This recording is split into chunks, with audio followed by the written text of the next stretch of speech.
楚风将灵狐天族众人抹杀后，将他们的乾坤袋以及身上的所有法宝都收了起来。就算这些东西不会用，但也是一笔不小的财富。当然，他们身上有价值的，可不只是表面的东西。他们哪怕已经死去，可是身体却还有价值，那便是本源。楚风运用结界之术，将他们的本源全部提炼而出，并且保存了起来。足足10万修武高手的本源，这可是非同一般的。况且还有至尊境的本源在其中。我的女王大人，我又给你准备了一份礼物，待你苏醒就给你。楚风在心里说这话的时候，便将那些本源小心翼翼地收了起来。本源对于寻常修武者来说是没有任何用处的，但却是界灵在这个世界修炼的主要资源之一。楚风是把灵狐天族这些人的本源当做礼物留给女王大人。处理了灵狐天族后，楚风便去找到了殷庄红等人。再见到楚风，红衣圣地众人无论长老还是弟子，皆是一脸的感激，甚至连长老都痛哭流涕了。先前所经历的一切对他们而言简直就像噩梦，而是楚风将他们从噩梦之中叫醒，是楚风救了他们的命。长老前辈，朱天门如今算是与你红衣圣的撕破脸皮了，你们现在有何打算？楚风问道。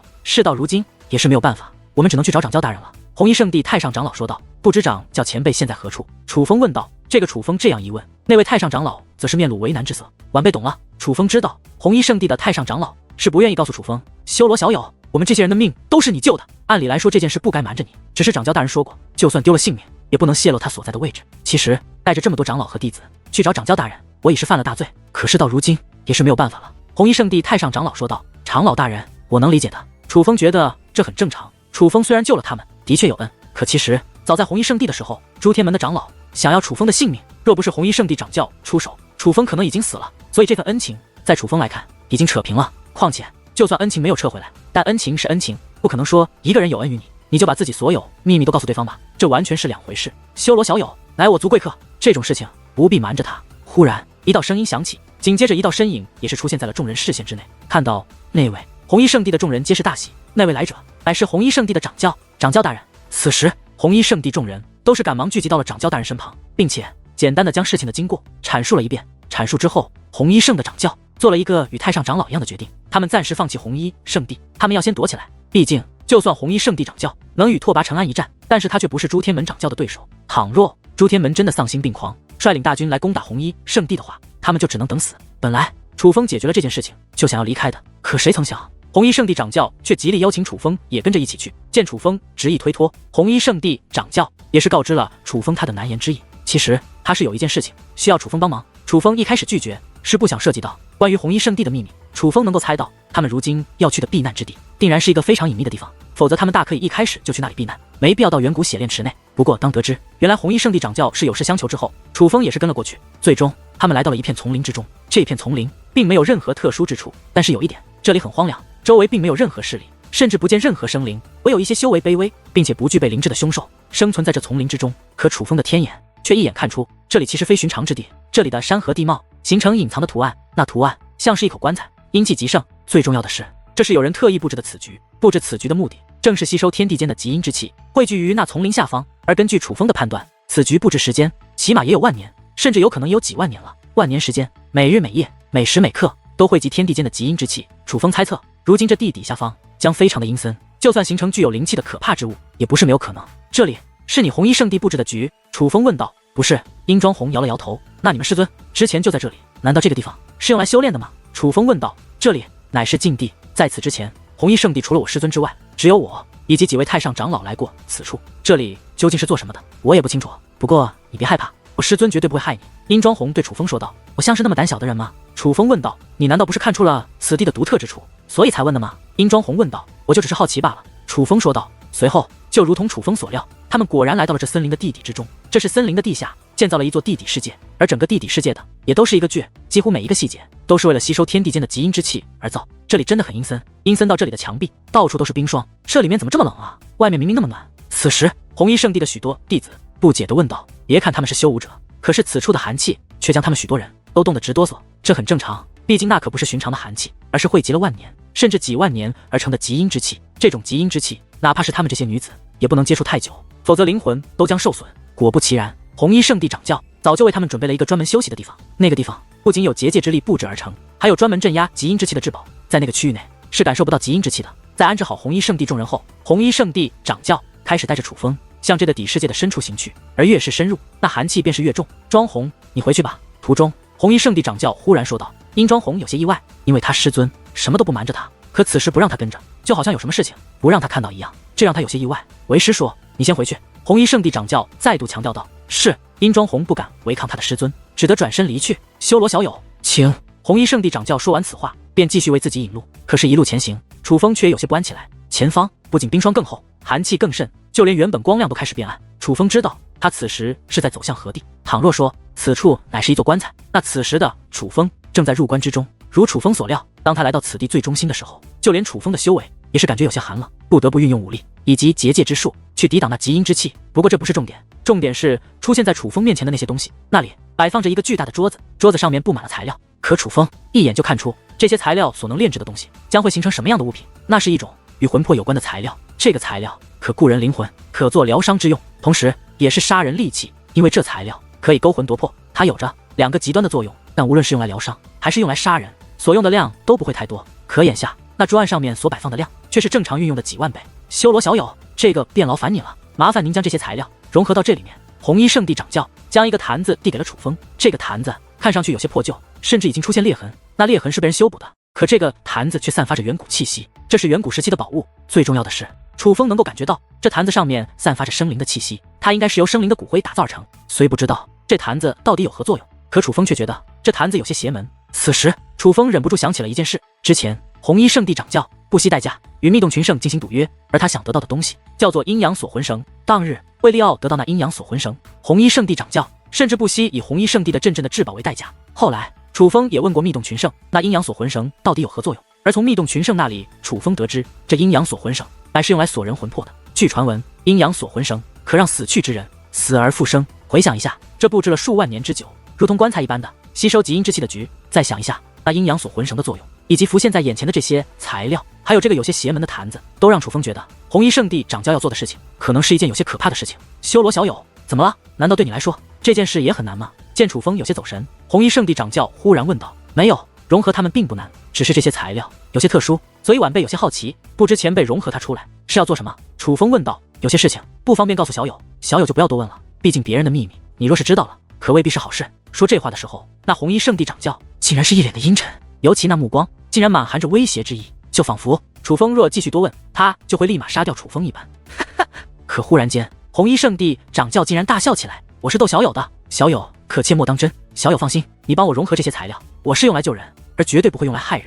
红衣圣地掌教对楚风说道。前辈，你刚刚可真是吓到我了。楚风无奈地摇了摇头，他真是没有想到红衣圣地掌教竟然也有着如此顽皮的一面。不过随后楚风还是帮助红衣圣地掌教融合了这些材料。修罗小友，今日真是多谢了。看着楚风融合好的材料如沸腾之水在坛子之内翻腾，红衣圣地掌教一脸的感激。虽说这对于楚风来说是小菜一碟的事情，可是他却知道融合这些材料并不容易，若是换成寻常的蛇纹级圣袍戒灵师，恐怕都难以融合。前辈，其实晚辈有一件事想要询问。楚风说道。何事？修罗小友，你说问便是。红衣圣地掌教说道。前辈，您可知道哪里有精神泉水吗？或者说哪里有卖精神泉水的？楚风问道。精神泉水乃是一种可以提升精神力的东西。楚风虽然得到了斩妖大帝的传承，并给得到了那颗可以帮助他突破到龙纹级圣袍戒灵师的宝石，可楚风发现哪怕是他的精神力竟也难以参透那颗宝石，所以楚风想要借助精神泉水来增强自己的精神力量。只不过精神泉水太过稀少，是可遇不可求的东西，而楚风需要的量又非常的大，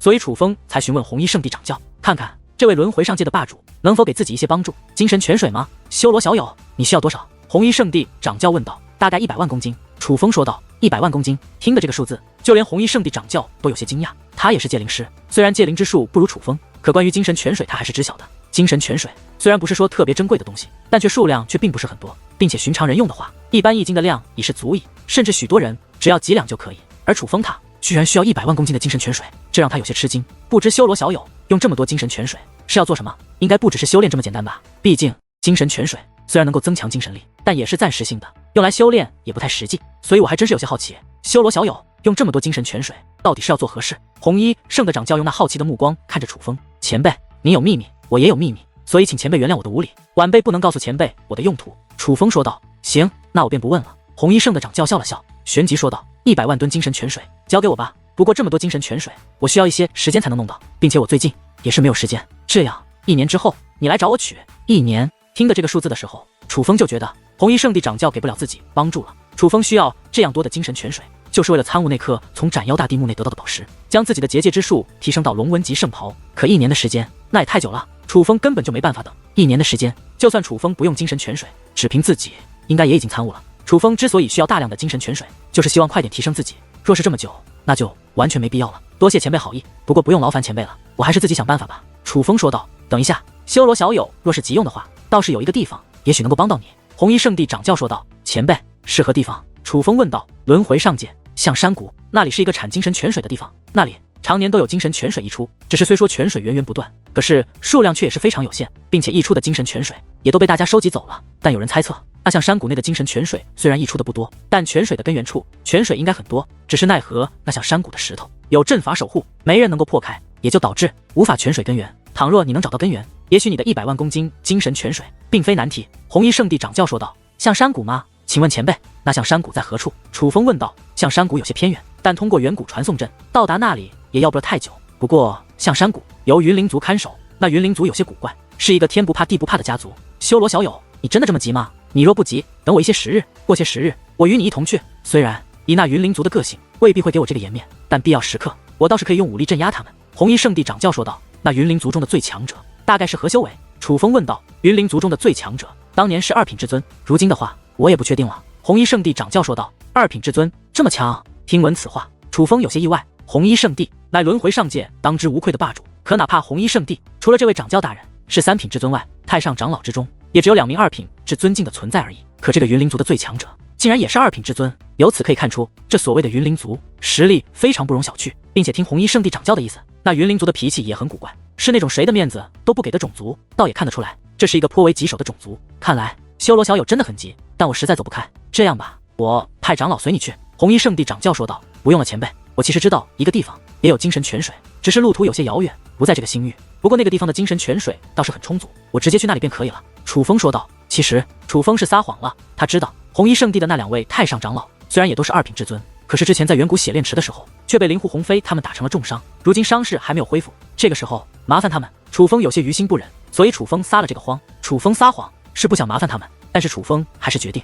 去哪个所谓的象山谷看看，若是有机会得到哪些精神泉水再好不过，若是很难的话那也就罢了。随后楚风又与红衣圣地掌教寒暄了几句，然后便说明了自己要离开的意愿。红衣圣地掌教看得出来楚风很迫切的想要得到精神泉水，所以倒也没有挽留。而后楚风便离开了这里，去找殷庄红等人去告别。当楚风走后，红衣圣地掌教则是在原地开启了一道隐秘的石门，随后便端着那个楚风觉得有些邪门的坛子进入了石门之内。这石门之内阴气更盛，这里到处都是厚厚的冰层，但古怪的是这里却非常的昏暗，并且这里四处摆放着血红色的蜡烛，那蜡烛散发的光芒竟然也是血红色，并且时不时的这个空间内漆黑的地带还会闪烁出血红色的纹路，显得格外的诡异。那是阵法，这整个空间内都布置着一座大阵，若是楚风看到这座大阵也会心中一惊。楚风知道这乃是聚魂阵，是融合魂魄的禁忌阵法。秀儿，刚刚你在与谁说话？忽然一道极为苍老的声音传来，那声音有气无力，就像是一个将死之人。回大人，是一位后辈，这个后辈戒灵之术很强，是他帮我融合了这定魂之物。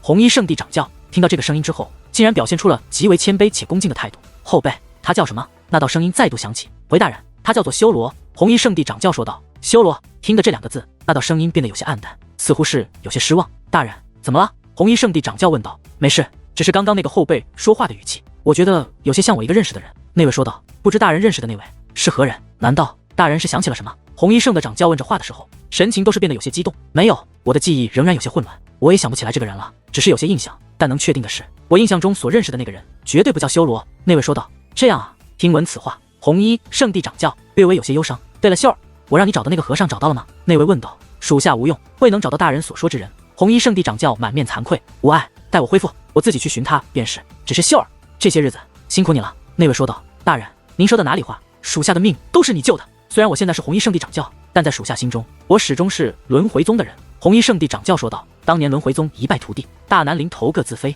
那些人都直接离开了。我父亲生前精心布置的大计，也唯有你还记得。别的不说，只说良心，你已是功不可没，更何况你为了我更是尽心尽力。倘若我此次能够彻底掌握轮回之力，获得传说中的轮回神体，那你便是最大的功臣。那位说道。大人，您千万别这样说，属下无能，都未能找到您，害得大人受尽了苦，哪怕最后还要劳烦大人恢复记忆后亲自来找属下，属下无能，真是罪该万死。话到此处，红衣圣地掌教竟扑通一声跪在了地上。秀儿，快起来！就在此时，一只手从黑暗中传来，搀扶起红衣圣地掌教，尽管那声音苍老且虚弱，可是这只手竟是如此的年轻，宛如少女一般。而在那位的手伸出来后，红衣圣地掌教也是赶忙起身。他知道那位此时很虚弱，不想让那位浪费力气。秀儿，你不要自责，浩瀚修武界如此之大，当年阵法出现偏差，使得我落入其他世界。而浩瀚修武界如此之大，你找不到我也是正常。况且我没有落入当年定好的世界，便很有可能是计划失败，所以这根本怪不得你。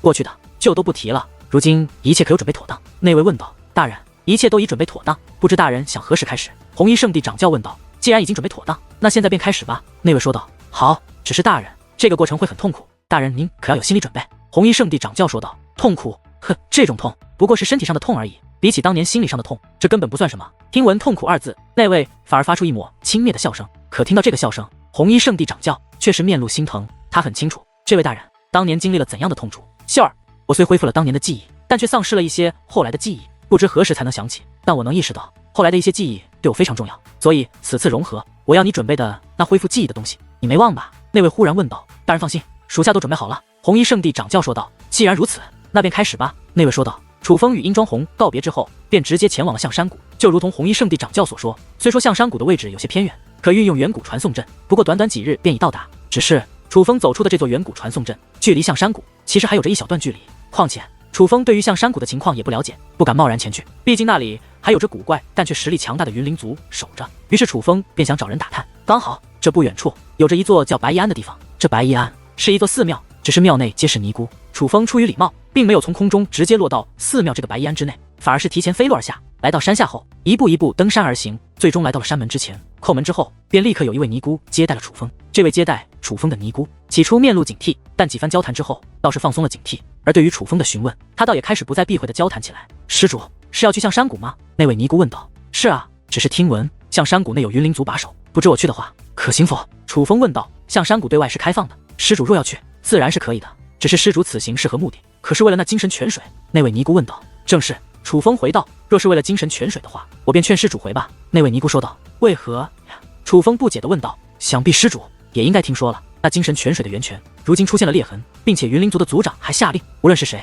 只要能够找到那源泉，那么那精神泉水的源泉便属于谁。如今附近的许多高手得知这个消息，都来了这象山谷，一番争斗在所难免。我看施主修为不深，所以还是不要趟这趟浑水了吧，免得送了性命啊。那位尼姑说这话的时候，看了楚风一眼，那目光竟然有些轻蔑。我这是被人看扁了呀！面对这道目光，楚风忍不住发出一声感叹。可是楚风并没有生气，反而内心极为高兴。什么叫做巧？这就是真正的巧。楚风此行正是为那精神泉水而来，可他来的时候，又刚好遇到精神泉水的源泉出现裂痕，而那古怪且强大的云灵族又刚好放话，只要有本事找到源泉，便可以得到源泉。这简直就是天助楚风啊！多谢师太指点。尽管这位尼姑她有点瞧不起楚风，但她毕竟还是告诉了楚风有价值的消息，所以楚风不仅没有计较，反而还很客气的回：都3个时辰了，这么点小事你都做不好，真是一天不打你，你就不长记性。可就在楚风准备离开的时候，一阵打骂声自白衣庵深处传来。施主若没事，就快点离开吧。听到那阵打骂声，楚风身前的这位尼姑脸色忽然有些变化，而当他对楚风说完这句话后，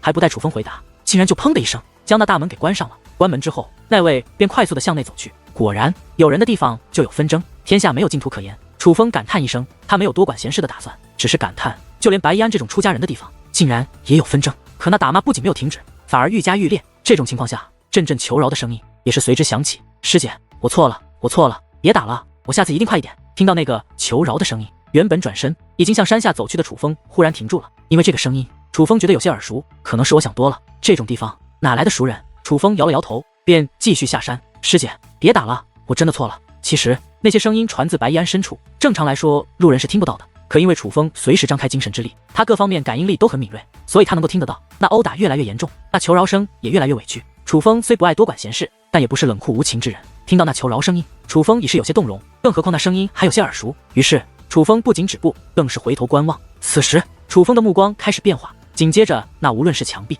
还是大门，全都从楚风的视线之中消失。很快楚风便锁定了那求饶声音传来的位置。此时只见2名尼姑正在围着一个小尼姑殴打，紧接着又有1名尼姑跑了过去，加入到了殴打那名尼姑的队伍之中。而这位刚刚跑过去的尼姑，正是刚刚接待楚风的那位。你这不要脸的东西，真是找死！那位尼姑刚刚跑过去，明明具体发生什么都不知道，便直接殴打那名小尼姑，不仅殴打，还出言羞辱。楚风早就猜到，刚刚接待自己的那个尼姑不是什么善类，此时他的举动更是验证了楚风的猜测。但楚风根本没有在意这些，因为此时楚风的目光已经被那个正在挨打的小尼姑吸引。那个小尼姑，楚风认的，她是灵狐天族的人，乃灵狐天族族长之女，灵狐月月。她怎么在这里？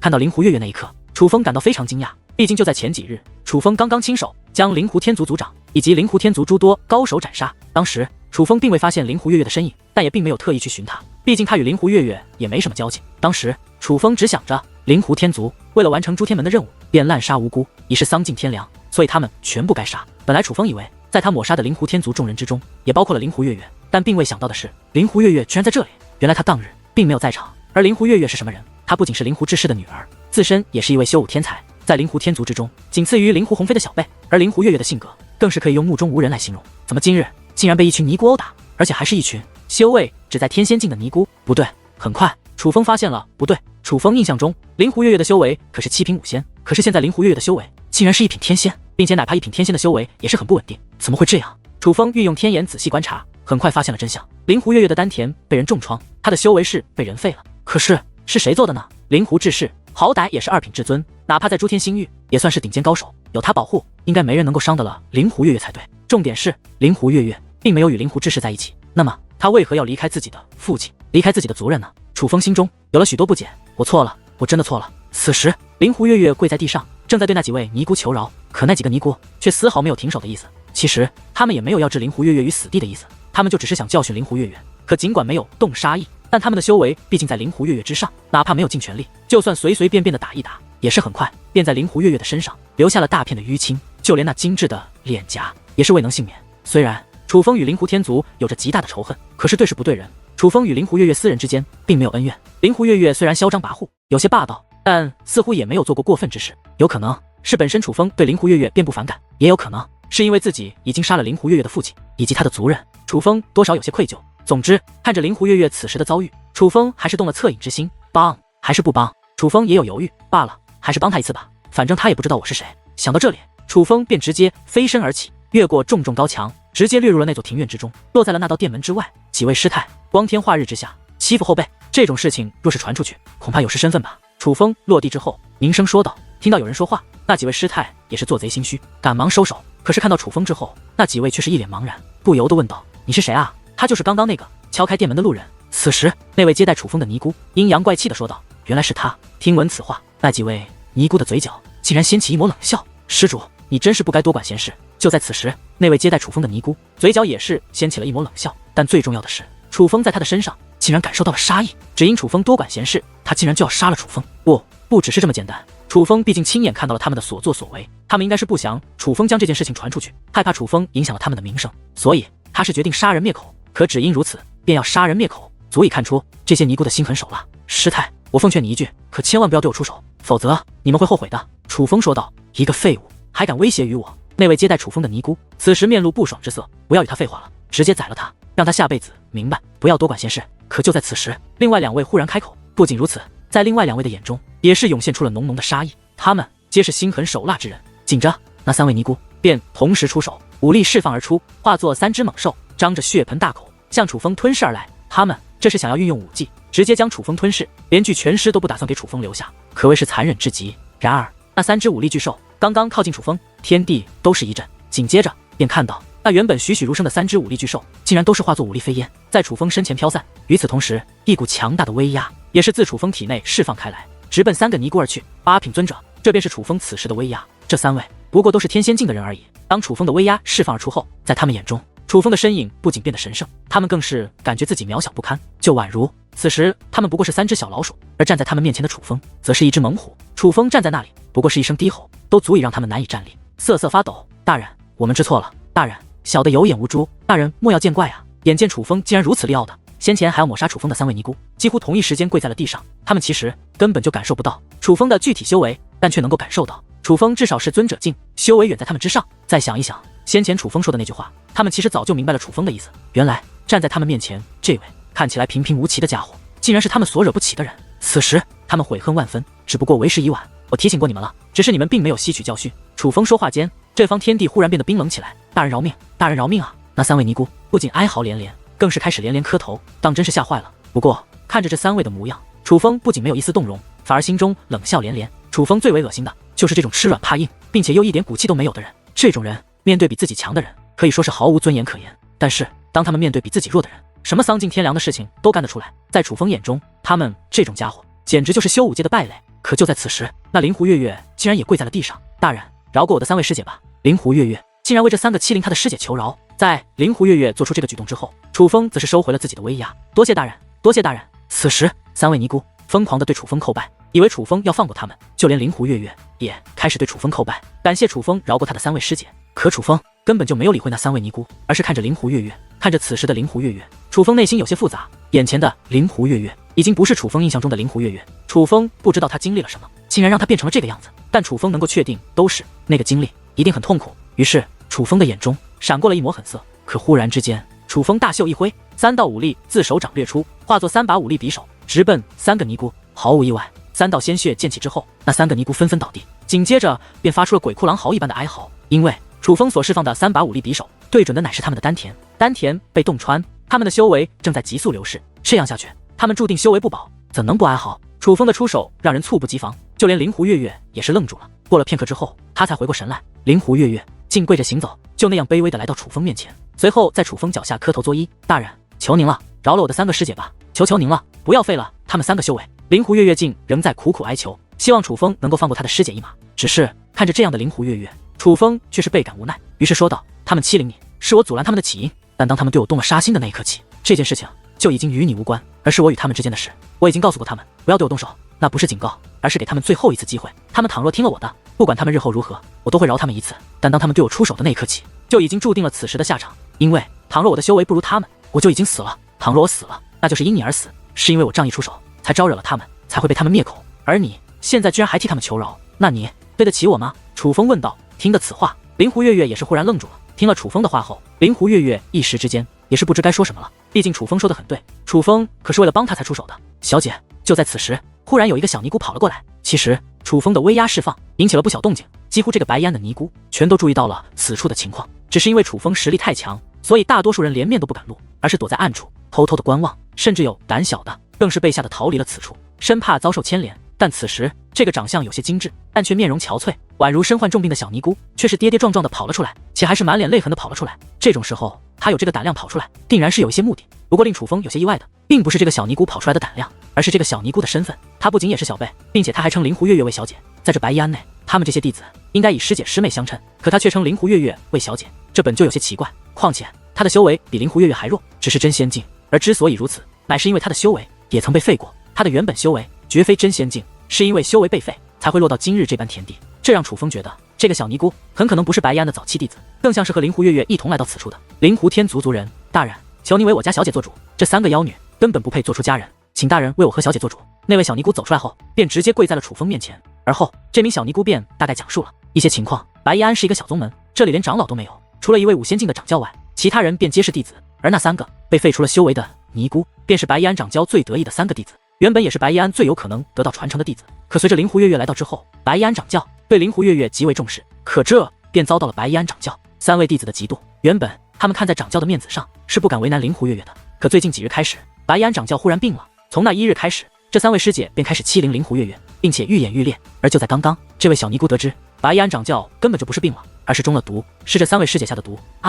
你说的是真的？得知此事，不仅躲在远处的弟子大惊，就连灵狐月月也是猛然站起身来。小姐，这些日子掌教大人一直由他们3个照顾，不让外人靠近，就连掌教大人病了的消息也是他们3个传出来的，并且还放话掌教大人不见任何人。我早就觉得有蹊跷了，所以今日趁他们3个都不在，便偷偷的跑到了掌教大人的住处，而他们竟然设置了机关阵法，防止外人进入，这让我觉得更不对了。所以我便用小姐之前赐给我的宝物破开了那机关阵法，且见到了掌教大人。原来这些时日他们一直给掌教大人下毒，想用毒药让掌教大人丧失理智，然后操控掌教大人，再让掌教大人将掌教之位传给他们，并且他们还想诬陷小姐你，想在掌教大人死后诬陷是小姐你给掌教下了毒，诬陷你害死掌教大人。我见到掌教大人的时候，掌教大人已经虚弱不已，连起身的力气都没有了，可是掌教大人还保持着清醒，这是掌教大人亲口与我说的，不信你们都可以去问问。那小尼姑说道。听得此话，灵狐月月赶忙向白衣庵内部走去，而其他弟子也是赶忙跟了过去。此时那3位原本趴在地上哀嚎不断的3个尼姑，此时竟然不再哀嚎，而是用尽最后的力气想要起身逃脱，老实的留在这吧。楚风意念一动，威压便如无形的大山从虚空落下，直接将那已经御空而起的3位尼姑给硬生生的砸了下来。在威压的压迫下，此时的他们除了哀嚎再也无法动弹，你们简直猪狗不如。很快灵狐月月回来了。此次回来，他一改先前态度，满面杀气，且手握利刃。这样的灵狐月月，莫说其他弟子，就连那3位刚才欺凌灵狐月月的尼姑也是吓坏了。想必他们还是第一次看到这种气势的灵狐月月，这也是没有办法的事。灵狐月月的生长环境不谈，他毕竟曾经也是接近5仙巅峰的修武者，也是见过世面的人。哪怕他如今修为被废，停留在了天仙境，可他所拥有的气势，也绝对不是其他天仙境的修武者就有的。之前的他定然是经历了什么挫折，所以一改往态，自暴自弃。可如今这3个尼姑的所作所为，却激怒了灵狐月月，这才使得当初的灵狐月月回来了。师妹，你听我们解释，不是你想的那样的。不是，那3个尼姑本来还想解释，可话还没有说完，便有3道血花溅起，他们连一声惨叫都未发出，便全部倒在了地上，死在了灵狐月月的手中。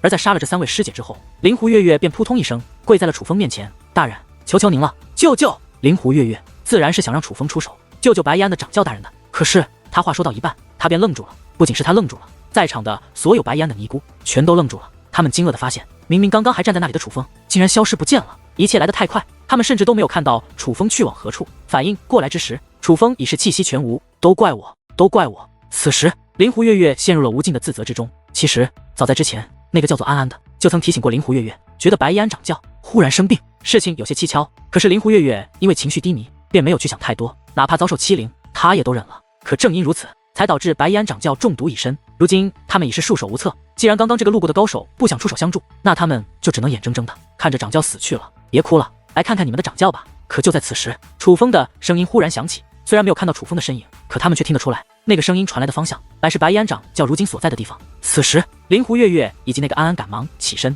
并且挂着泪水的脸上也是面露喜色。楚风刚刚突然离开，其实就是去医治这位白衣安的掌教了。尽管对于白衣安的众弟子来说，白衣安掌教的毒可能已经无法医治，可是对于楚风来说，若解那毒，简直轻而易举。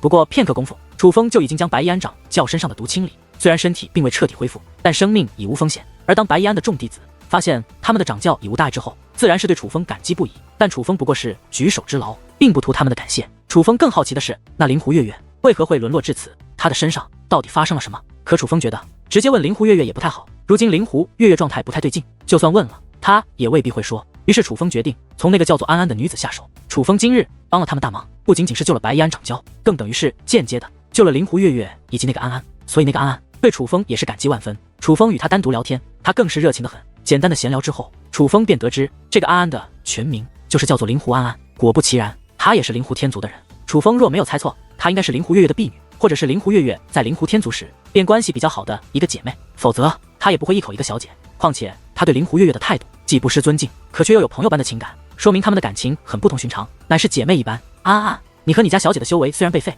但其实还有机会修复。楚风忽然说道：“大人，您说的是真的？”果然，楚风此话一出，那个安安脸色顿时变得精彩起来，那是震惊、难以置信，同时又燃烧起了希望的目光。这也难怪，毕竟是修武者，无论是何境界，都是辛辛苦苦修炼来的。对于修武者而言，修为可能是最珍贵的东西之一，谁都不希望修为丢掉。丹田的作用不仅仅是保存武力以及修为，丹田本身也在修炼。只要曾经你的修为达到过一个层次，那么你的丹田其实也达到了一个新的层次。丹田破碎，武力散去，的确会导致修为流逝，可其实丹田的已经达到的层次并未减退。我观察过了，你们的丹田虽然破碎，可并不是特别严重，只要修复之后，你们按照我说的方法修炼，可以很快恢复修为，恢复到你们之前的修为并不难。话到此处，楚风则是看向了那忽然站起身来的灵狐安安。此时的灵狐安安非常激动，甚至身体都在颤抖，那是无法自控的颤抖，是兴奋的在颤抖。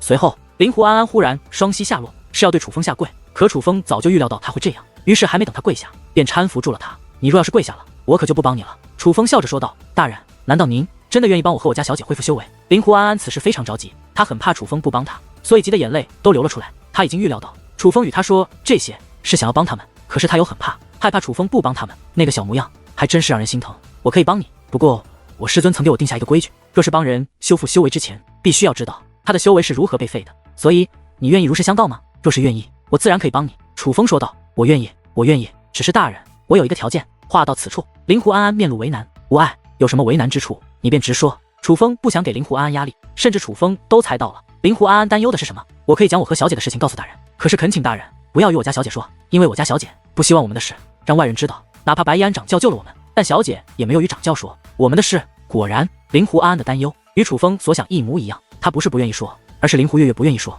我答应你，这件事情我会保密，不让你家小姐知道。楚风说道：“多谢大人体谅。”灵狐安安万分感激，随后便将事情的经过与楚风讲述起来，就连他们是哪个家族，以及来自哪个星域，甚至灵狐天族与楚氏天族的恩怨，都与楚风讲述了。而当时灵狐志士率领灵狐天族的一部分精锐离开祖武星域后，便选择投奔了诸天门。诸天门答应灵狐志士，他们会帮助灵狐天族复仇，从此灵狐天族就成为了诸天门的狗腿子，并且诸天门要灵狐天族做的事情大多是肮脏、残忍、不可见人的事情。而灵狐志士为了复仇，连自己族人的性命都可以不顾，为了复仇去杀无辜之人，对于灵狐志士来说更是小菜一碟。但灵狐月月身为灵狐志士的女儿，身为灵狐天族的公主，看到自己父亲的暴行后，却是强烈反对。最终他们父女大吵了一架，灵狐月月更是宣称要离开灵狐天族，离开自己的父亲。灵狐志士则表示，若灵狐月月执意要离开灵狐天族可以，但若是离开，灵狐月月将不再是他的女儿，他给予灵狐月月的一切也都要收回。于是他不仅收回了灵狐月月身上价值不菲的宝物，更是收回了灵狐月月的修为。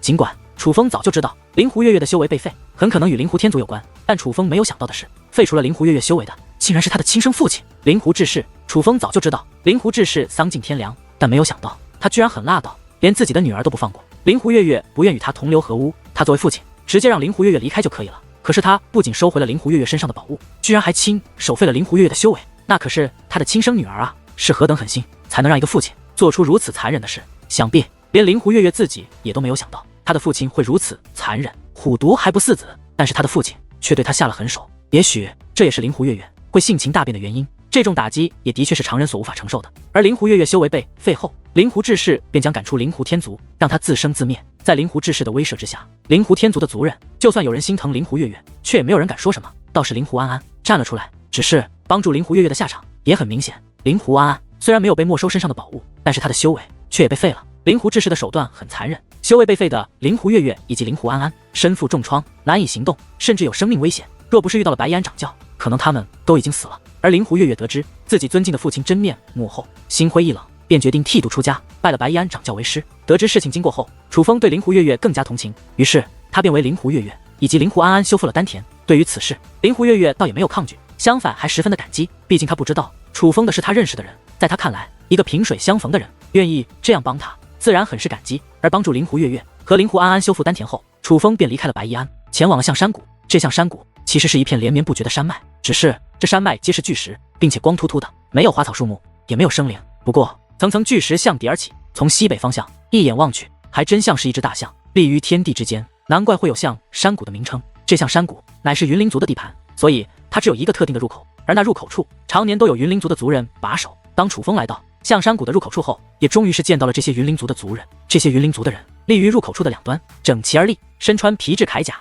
手握黑色长枪，一动不动，宛如雕像一般。不过他们除了身材高大，以及身上以及脸上都刻着特殊的符咒外，那样貌倒是与人族倒是没有任何区别。除了云灵族的族人外，此时徘徊在此处的人也是不少。因为精神泉水处出现裂痕的消息传开，吸引了不少人来到此处。这些人都是奔着精神泉水来的。虽说精神泉水对于修武者来说没有任何用处，可毕竟还是有些价值的。这些人尽管没有自信能够找到精神泉水的源泉，但他们却有侥幸心理，心想着万一运气好，对他们发现了什么，那就占了便宜。就算什么也没发现，他们反正也不吃亏。不过虽然来到此处的人很多，但修为普遍却都不强。楚风发现来到此处的人大多都是天仙境或者武仙境，甚至最多的乃是真仙境。尊者境的虽然也有，但是非常非常少。此时由四面八方汇集而来的人潮正源源不断地向象山谷内行去，而云灵族的人虽然把守在象山谷的入口处，但却并没有阻拦人们进入象山谷。看来象山谷的确是出了变故，只是在楚风看来，这变故似乎不止传闻那么简单。传闻乃是象山谷内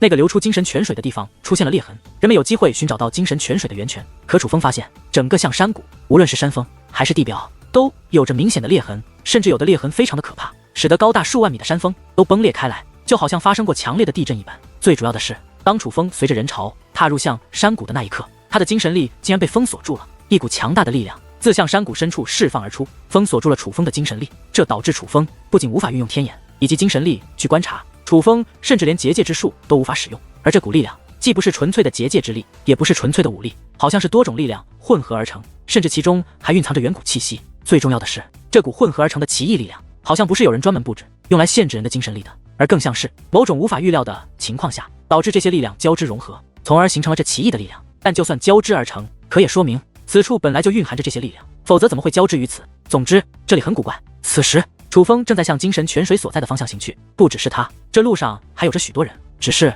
有些人走着走着便气喘吁吁，步履维艰，并且很快便瘫坐在地，已是无法继续前行了。之所以会这样，还是因为那奇异的力量。那奇异而特殊的力量，不仅束缚住了精神力，更是形成了强大的压迫。越是深入，压迫越强，修为不足者自然是难以抵挡。这也证明那股奇异的力量应该是源自于精神泉水，否则也不会越是靠近，压迫就越强。当然，这种压迫对于楚风而言，简直就像是微风拂过，对他不会造成任何阻碍。毕竟如今楚风的修为可是8品尊者，所以其他人走得慢，是因为那压迫，没有办法；而楚风走得慢，则是因为他在观察周围。楚风虽然精神力受限，感应不足，天眼也无法使用，但楚风身为一名界灵师，他还是有着一些经验的。哪怕不用特殊手段，只凭借一双肉眼，他所能观察到的东西，也绝非寻常人可比。此处无论结界之力，还是说不清的力量，都极为强大，并且还散发着远古气息，且越是深入，那远古气息越是浓郁。楚风觉得此处的古怪，可能远远超出人们的预料。楚风若仔细观察，也许就能洞察先机。